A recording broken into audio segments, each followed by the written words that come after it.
simply went from there. You know, we read about it, whatever. We said, Paul guy used to run a label called Paul Birch. Right. The label, he used to run the label.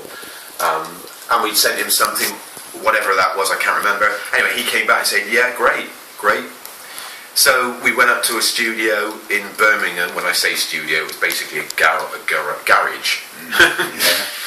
in Birmingham to actually record it for the label, which we did one Saturday. Was that that wasn't Venom's little studio that they record? Okay. No, that would have been in Newcastle. That would have been, yeah, that's right. This was in Birmingham, a place called Aldridge, which was a suburb of Birmingham. It's just basically it was in somebody's garage, right?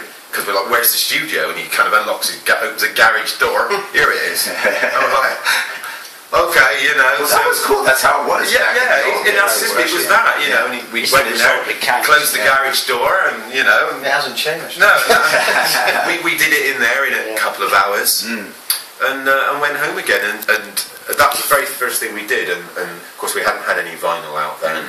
Then a little while later we were playing a show in Kidderminster, which is not far from Birmingham. Paul turned up with a box of Heavy Metal Heroes albums for us, you know. I still remember it very well. You know, we were like, wow, you know, it's his ass. I remember we were all jumping up and down. You know, the buzz of having your first bit of vinyl was brilliant. It was huge back then. I mean, I'll never forget that. Was huge. You know? I'll never forget that. Yeah, it's like being immortalised in stone, isn't it? Absolutely. You know, we went back, drove home, started copying the box, you know. I remember that a lot. Playing it to your mum and dad, and like, listen to this. I used to love Storm Child. That was in, I think, Grim Reaper had their first, the Reaper. Yeah, they were on there, and Bitchy Sin were on there. Storm the Child. legendary Split Beaver. Yeah. Whatever happened to them? Yeah, they were on there as well. Bands, there was some good stuff on there, wasn't there? Absolutely. It was a Metal Mirror, I think we're on. Yeah, Twisted Ace. Yeah, if I remember correctly. I don't know how I remember this. Yeah. I've still got several copies of that at home. But well, I loved it. Particularly, I mean, you know, talk about the garage recordings. I mean, that everything coming out of the States at the time was even back then was so polished and everything. That's what I think turned me on so much to the new wave of British heavy metal. Even the old demos of these bands, however bad it sounded, it always had that super raw feeling. And that first single, when I just heard that, the guitar tone, it was just in your face. And the Power Games record was a little bit too tinny, that kind of thing. And that first single and the other thing was just like, it was just the heaviest thing I heard at the time, and it was unbelievable. You know? Yeah, I mean, Power Games was done from start to finish in 5 days. Yeah. We asked for more time, and Dave Word, who ran the label at the time, the legendary said to us, "What do you want to do? Go on a fishing holiday?" He's like, so we could have no more time to do it. You know, I mean, 5 days to do an album from nothing to there we go, it's finished. It's ridiculous. Yeah. So, but what could we do? Yeah. And so it was tinny. You're right. You know, you're right. And looking back on it now, you think, well, you could probably remix, remaster, whatever. But you would lose the spirit of it. That's what happens, isn't it? Yeah, absolutely. Well, Kerrang was where I was first introduced before I picked up the heavy. I think it was just before I picked up the heavy metals. That first issue introduced me to all the bands. That Armed and Ready section. I think Diamond Head was on that. Yes, it was. Venom for the first time. Press was on Venom. Jaguar, of course. Raven, the Japanese band Bow Wow, I remember was on that one, and that issue was just like, that was the Bible to me. I mean, being a kid and seeing that, because British metal, nobody heard of this stuff unless they had picked up sounds and whatnot. And when I got that first issue, I read the Armed and Ready. I scouted all those bands. Jaguar always. Yeah. It's exciting times, wasn't it? Absolutely. You know, thinking back on it, it was really exciting and fun. You said there were so many new bands to discover.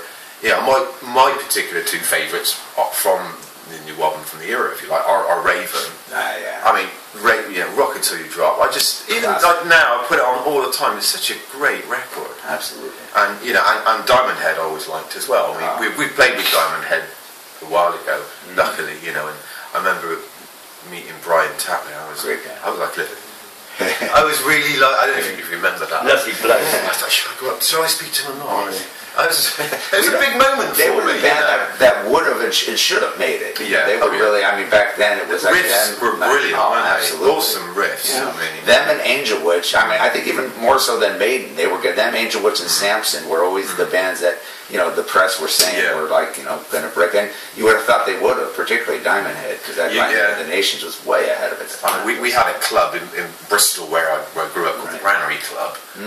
Which was on the circuit of clubs at the time, and I saw all those bands there in 79 whatever. I saw Maiden, early 4-piece, but they were brilliant. Samson, Diamond Head, loads of times in this little club, great days. I mean, Budgie played there when they got back together. Right. Brilliant, absolutely brilliant. All those bands, Angelwitch, were there. Vardis, all those, Vardis, all of the bands on the circuit at the time, they all played there. Well, Bristol, that's obviously you guys are all from Bristol area, right? Yeah. Bristol area. Well, we don't. None of us actually live in Bristol anymore. Right. Well, that was never really. I mean, because it was always, it's obviously, pretty far from London, and a lot of the bands were from, the northern part, Newcastle, and that area, Raven, Venom, all that kind of stuff. But how was the scene in Bristol? Because I know that was the cool thing about the new wave of British heavy metal. It wasn't all centralized in London. It was, all over the outskirts, and even you had bands like Legend that were out in Jersey Island and stuff like that. Yes, I remember that. How was the scene in Bristol going way back to? I guess you formed in late '79. Yeah, that's right. Yes, I just love to hear about that scene. I mean, there was no scene. Well, it was punk was so heavy back then. I guess into the. I mean, there was a, if you could call it a scene, there was a new wave type scene, if you like. Right. When you had bands at the time like called Pop Group, Pig Bag. The southwest of England has never been a rock metal area like the northeast always has been. They love their rock there, and it's just there's never been a rock metal scene in Bristol. There isn't now. There wasn't then. Wow. It hasn't really changed. What I don't know. Inspired Jaguar to? I don't know. I mean, I don't know why. It's just what we liked at the time. I mean, I'm really an old punk at heart. I was 16 years old when punk hit. Right. I saw the Clash and all of that stuff. First time round, but also I liked metal as well. My band I really loved when I was a kid was UFO. One of my favorites. And I guess we married all of that together, and we just, for some reason, we just loved to play fast. I don't know why. It was just, it seemed, the faster we played, the more fun it was. Right. I don't know, we didn't care about that. It was just like, play as fast as you can. Yeah. Well, that's what they said about a lot of the new wave of British heavy metal, particularly Jaguar, Raven. I mean, you kind of merged the punk with classic 70s metal. For me, that's what NWOBHM was about. Now,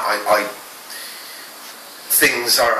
I mean, I see a lot of bands. I don't see that element in an awful lot. They never had that the punk thing. I mean, that's what Maiden were initially trying to do, and I think they. Steve Harris will deny it, but when Paul Di'Anno was a I was going to say when obviously Di'Anno left, the direction changed totally. I mean, it became more of an epic metal band. But I think, like you said, when Paul Di'Anno, he was punky, and that's what drew me to them, was that the fast, snappy, great riffs, played fast, and Maiden were just awesome. And, I still love Maiden now, but they're not what they started out as. Like a lot of bands change, don't they? And that's understandable. But it was the fast thing, like with Raven. That's what drew me to Raven as well. I thought, brilliant, to play so fast and great riffs. Did you do shows with Maiden back in? No. I saw them, loads of times. As I said, in the little club, the Granary Club, when the drummer there, it was Doug Sampson was playing drums. Then it was at the 4-piece. Yeah. And it was just Doug Sampson, obviously Paul Di'Anno, Steve Harris, and Dave Murray. Yeah. But I still, if I think about all of the eras of Maiden, for me, that's still the best. Just a 4-piece, a classic 4-piece. Wow. How was that like? Because they obviously didn't do the harmonies. Eddie. All Eddie was this little plastic head on a piece of wood. But that stuck on the stage. That's all that Eddie was. at that time. Right. And at one point it started spitting blood, just sort of dribbled down. But that was Eddie. That was But I don't It's come a long way, hasn't it? Yeah. There was just something different about them at the time. It was that the power there, the energy. Absolutely. And I wish someone had filmed that in those days. Well, I see some of the old footage of and you can see it on the bonus features of the Maiden DVDs, Soundhouse, and all that, and the interviews. That's some great stuff. I went to once we trekked all the way up from Bristol to the Soundhouse to see Neal K. Right. We went there and Nuts were playing at that I time. remember And I that. think, Who needs some? That's right. But thinking back, I thought it could have been anyone. It could have been Maiden, or Samson, but it happened to be Nuts. So I wish it had been Maiden, but it's just we all trooped up there to check out the Soundhouse. Neal K was there. That's Rob awesome. Lunaus, the guy with the the cardboard guitar. Yeah. All of those people that we read about in Sounds, and we were like, wow, it's just so cool to be there. That's awesome.